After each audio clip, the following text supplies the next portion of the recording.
Welcome, everyone, to today's Explainer. I am your host, your chief strategist, and today we are stepping into the role of the paleontologist. We are talking pure, unadulterated Cambridge physics exam strategy. Now, if the phrase electromagnetic induction makes you want to immediately close your textbook and run for the hills, you are exactly in the right place. Today, our mission is to crack the code on this cornerstone of the Cambridge physics syllabus. But we aren't just going to stare at a dense page and mindlessly memorize equations. Oh no. We are going to treat these exam questions like a paleontologist treats an excavation site. We are going to carefully dig through the fossil layers, the individual question parts, to perfectly reconstruct the full, massive skeleton of a top-tier answer. I want you to picture two students we see all the time in these exams. First, there's Alex. Alex overloads every answer with raw physics facts, just dumping information with zero analysis. Then there's Sam. Sam rushes, completely misses the command word requirements, and leaves easy marks buried in the dirt. We are going to look at their flawed, red ink-covered answers and transform them.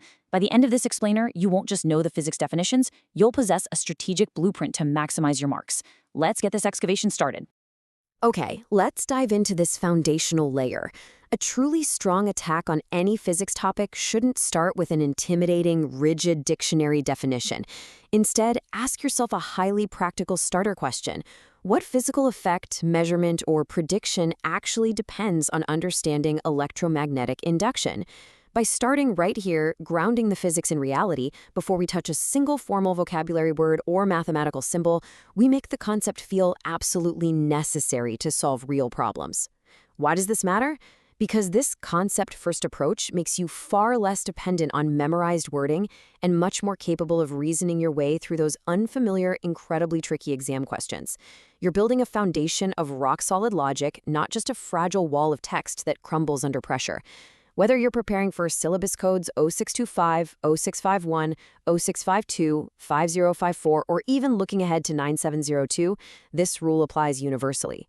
Don't be like Sam, who rushes past the physical reality just to jot down a formula. You have to identify the core phenomenon first. And this brilliantly illustrates the core strategy we'll be using moving forward. To truly reconstruct a perfect answer, you need the right tools. I'm going to reveal how top students structure their physics answers using a 4-step framework that perfectly aligns with the Peel method. Point, evidence, explanation, link. You begin by identifying the specific quantity or phenomenon. That's your point. From there, you state the relationship involved. That's your evidence. Then you explicitly explain the underlying physics driving it, your explanation. Finally, you connect it all back to a real-world observation or working device. That is your link. Before we continue, subscribe to our YouTube channel, Ace the Exams, at acetheexams_IGCSE to excel in your Cambridge examinations. Click that subscribe button and hit the bell icon right now. Okay, back to our framework. This Peel sequence is incredibly important because it forces you to satisfy the specific assessment objectives examiners are actively hunting for. It ensures your answer isn't just a pile of scattered bones, but a fully articulated breathing structure. So, how do we actually put this into practice and secure that transformation from a low grade to a top mark? True mastery comes from what we call progressive formalization. Let's look at our student Alex. Alex jumps straight into dumping formal physics vocabulary and abstract symbolic relationships without any concrete context. It's a mess. Sam, on the other hand, uses everyday language like the magnet swishes through the wire, but lacks the formal precision required to get the marks. We need to bridge this gap.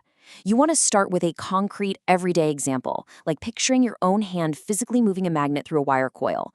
Only when that real-world visual is completely locked in your head do you transition over to the strict definitions and symbolic relationships found in your textbook. You bring in a single formula only when you are completely ready for it, and then you return to a worked explanation using those new tools. This is our physics success blueprint.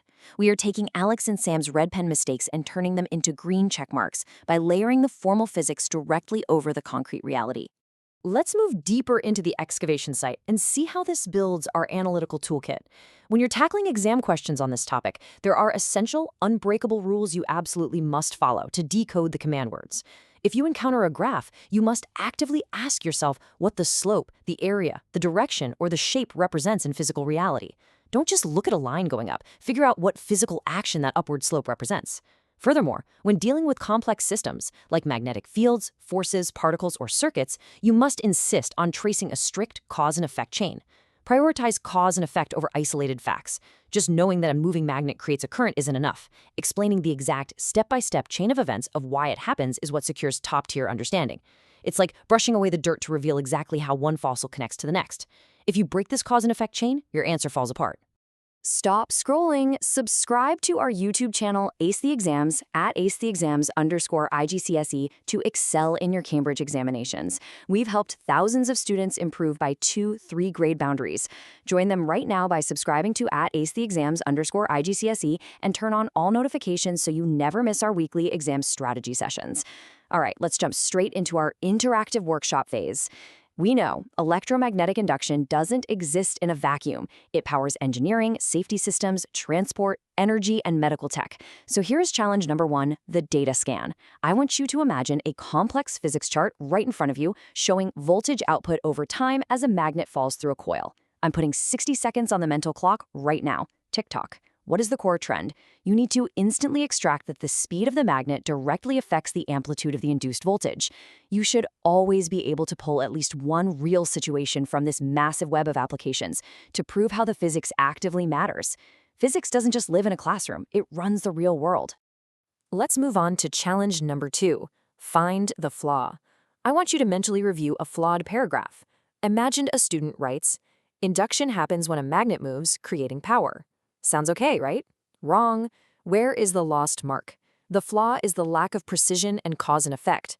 This brings us to the safest exam method. When you sit down to write your answers, this 4-part structure is your definitive, foolproof formula. Step 1, definition. Define the changing magnetic flux. Step 2, relationship. State Faraday's or Lenz's law clearly. Step 3, explanation. Build out that clear cause and effect chain we just practiced. Step 4, application. Wrap it up by detailing a real-life application that justifies the link. Structure your answers using this exact method, and you leave the grader with absolutely no choice but to award you full points. You are literally handing them the marking scheme on a silver platter.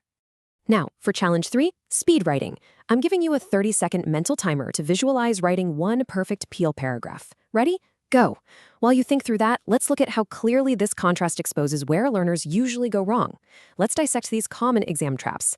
A classic weakness, an Alex mistake, is writing down a perfectly correct formula but entirely failing to explain what the variables actually stand for in that specific context. Another trap, a Sam mistake, is quoting a physical process without actually linking it to a tangible physical effect. Or giving a real-world example but completely failing to show why it follows from the physics. A truly strong answer, however, tightly links the cause to the effect and explicitly justifies the example using the underlying physics principles. Your 30 seconds are up. Did you structure your mental paragraph to tightly link cause and effect? Our classroom reasoning structure is designed precisely to counter these exact examiner traps. We are reaching the final stages of our excavation. Bringing together the complete physics answering system, there are 3 ultimate rules that guarantee top marks. Rule 1, command word decoding. Rule 2, Peel framework application. And Rule 3, the time management matrix, knowing exactly how much time to spend based on the available marks.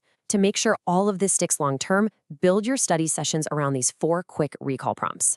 Act like your own coach and ask yourself, what is the core idea? What physically changes in the system? What specific quantity or graph shows this change? And finally, where is it actually used in the real world? I want you to literally practice answering these prompts out loud. Speak them to yourself or a study partner. If you can clearly articulate the answers to these specific questions without looking at your notes, your grasp of electromagnetic induction is highly secure, and you are 100% ready to absolutely crush this exam. We've covered the structure, the examiner traps, and the real-world connections. Students who implement these physics strategies see an average improvement of 2 grade boundaries, but only if they practice consistently with our weekly videos. So I'll leave you with this final provocative challenge derived directly from standard exam expectations.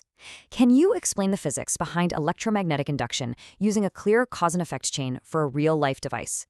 Don't just think about it in your head. Grab a pen right after this and challenge yourself to write it out using our framework. Identify the phenomenon, state the relationship, explain the physics, and connect it to a real device. Here's your final reminder. Subscribe to our YouTube channel, Ace the Exams, at @acetheexams_IGCSE to excel in your Cambridge examinations. Subscribe right now to @acetheexams_IGCSE and click that bell. Don't let another exam pass you by. Drop a comment below with your target grade for physics and the biggest challenge you're facing. Our team responds to every comment. Like and share this video with a study partner. Ace the Exams, your Cambridge success starts here.